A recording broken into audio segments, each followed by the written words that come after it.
नमाज आपने सड़कों पर अगर पढ़ ली तो आपके ऊपर मुकदमा, आप जेल में चले गए। कितने मिनट की नमाज? 2 मिनट, 4 मिनट या 5 मिनट। चलो बड़ी लंबे सूर्य अगर इमाम साहब पढ़ा दिए तो 8 से 10 मिनट इशा की नमाज में।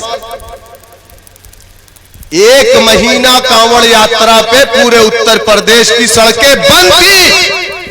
वो किसी के बाप की सड़कें नहीं, हमारे टैक्स के पैसे से बनी हुई सड़कें थी। लेकिन आपके लिए ममानियत क्यों? कभी सोचा आपने? नहीं सोचा हमने। किसी ने आवाज उठाई? लूलू माल में जाकर के 4 लड़कों ने नमाज पढ़ ली, पूरा उत्तर प्रदेश सर पे उठा लिया, पूरा नेशनल मीडिया नमाज पढ़ ली, नमाज पढ़ ली, नमाज पढ़ ली।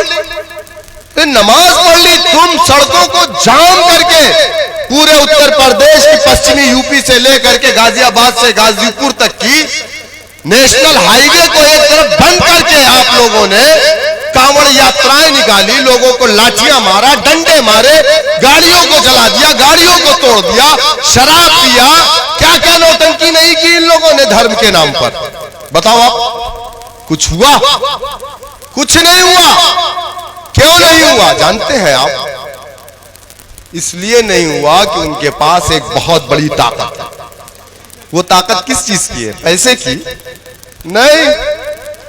आप 10 माले का घर बना लो, झूठा मुकदमा लगा करके सबसे पहले आपके घर को गिरा देंगे, है ना? रोक पाओगे? नहीं रोक पाओगे। मुख्तार अंसारी अतीक के घर को गिरा दिया। उससे बड़ा कौन था उत्तर प्रदेश में ताकतवर? चलिए सियासत की बात करते हैं तो सियासी ताकत भी उनके पास थी। 8 बार 10 बार से एमएलए थे, उनके भाई एमपी है ना? एक भतीजा एमएलए है, बेटा एमएलए है। बावजूद उसके क्या हुआ? उनके घरों को गिरा दिया। क्यों? कभी आपने सोचा इस चीज को? क्यों ये चीजें हो रही है? क्योंकि हिंदुस्तान एक जमहूरी मुल्क है और जमहूरियत की सबसे बड़ी ताकत क्या है आप जानते हैं? आपका पैसा नहीं। आप कितना भी पैसा दो तब भी आपको जमानत करवानी ही पड़ेगी, है ना? जमहूरियत की सबसे बड़ी ताकत आपका खेत नहीं, आपके बाग नहीं, आपके मकान नहीं।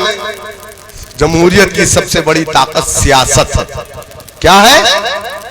सियासत है। बीजेपी की सरकार है, उनके हाथों में जो झंडे हैं ना वो बीजेपी के हैं। जिसके हाथ में भगवा झंडे। अच्छा आप मुझे ईमानदारी से बता दो, आप यहां से लखनऊ तक चले जाओ, आपके पास गाड़ी का पेपर ना हो, आपके पास लाइसेंस ना हो, आप अपनी गाड़ी में एक भगवा झंडे लगा लो, अपने गले में एक झंडे भगवा डाल लो, कोई पूछेगा आपको? ये आपके जहन में है ना बात? क्यों? क्योंकि मालूम है उसको कि ये बीजेपी से जुड़ा हुआ आदमी है, आरएसएस बजरंग दल से जुड़ा हुआ आदमी है। इसको छूने का मतलब है दरोगा जी ने परेशान किया तो दरोगा जी सस्पेंड हो जाएंगे, है ना? लेकिन आप दाढ़ी और टोपी में रात को 2 बजे जरा घूमिए सड़कों पे, 3 दिन तक घर वाले ढूंढेंगे, एटीएस वाले उठा करके ले गए पूछताछ के नाम पर। 5 दिन के बाद टेलीविजन पे आपके घर वाले देखेंगे, अरे बोले मेरा बेटा आतंकवादी कब से हो गया, है ना? और फिर 25 साल तक आप प्रूफ करते रह जाओगे अदालत में, मैं आतंकवादी नहीं हूं, मैं आतंकवादी नहीं हूं। तब आप छूट करके आओगे, तब पता चलेगा कि एटीएस वालों ने क्या क्या किया आपके साथ। ये जो नाइंसाफी हमारे साथ हो रही है, क्यों हो रही है? कभी सोचा आपने? क्योंकि हमारे पास वही परचम नहीं, क्योंकि हमारे पास वही परचम नहीं है जो हमारी पहचान है। अल्लाह के रसूल सल्लल्लाहु अलैहि वसल्लम के दौर से या उसके पहले आप देख लीजिए, किसी दौर में इस्लाम बगैर परचम के नहीं रहा। इस्लाम की पहचान या मुस्लिम बस्तियों की पहचान उसके परचम से या मस्जिद की मीनारों से होती है। नाज़रीन और सामीन इकराम, आप लोगों ने बयान को मुकम्मल सुना। जनाब शौकत अली साहब अपने बयान में नमाज के ताल्लुक से फरमा रहे थे। जनाब शौकत अली साहब AIM के अध्यक्ष हैं और सारी बातों को आपने सुना जो बयान में जनाब शौकत अली साहब फरमा रहे थे। नाज़रीन किराम, नमाज में कितना वक्त लगता है, कितने टाइम पे नमाज हो जाती है, कितना उसके अंदर मिनट लगता है, सारी बातें जनाब शौकत अली साहब ने बताया और समझाया।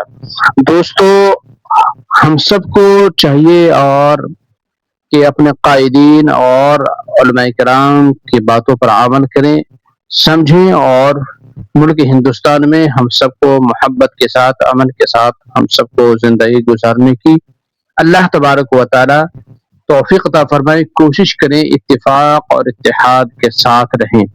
जनाब शौकत अली साहब ने जो बातें की हैं, जो बयान में आपने फरमाया है, तो उसके ताल्लुक से आपकी क्या राय है?